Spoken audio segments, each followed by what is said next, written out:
Hello friends, welcome to Telugu tech Sai YouTube channel.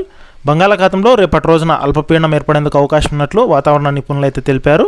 దానికి సంబంధించిన పూర్తి వివరాలు తెలుసుకుందాం. వీడియోని లాస్ట్ వరకు చూడండి. వీడియోలోని ఇన్ఫర్మేషన్ నచ్చితే ఛానల్ని సబ్స్క్రైబ్ అయితే చేసుకోండి.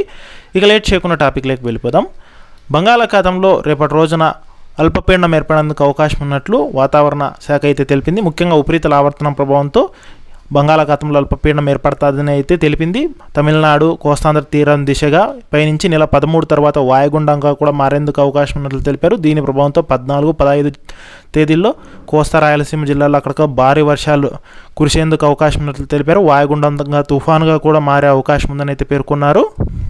ఇక ముఖ్యంగా దీని ప్రభావంతో ఏపీలో సోమవారం రోజున పార్వతీపురమణ్యం, అల్లూరు సీతారామరాజు, పోలవరం, అనకాపల్లి, ఏలూరు, చిత్తూరు, కోనసీమ, కృష్ణా, తిరుపతి, తూర్పుగోదావరి, ఎన్టీఆర్, గుంటూరు, పశ్చిమ గోదావరి, బాపట్ల, నెల్లూరు జిల్లాల్లో పిడుగులతో కూడిన తేలికపాటి వర్షాలు పడేందుకు అవకాశం ఉందని అయితే తెలిపారు. అంతేకాకుండా ముఖ్యంగా అల్లూరు సీతారామరాజు జిల్లా, పోలవరం జిల్లాల్లో అక్కడక్కడ వడగాళ్ళు కూడా వీచేందుకు అవకాశం ఉందని తెలిపారు.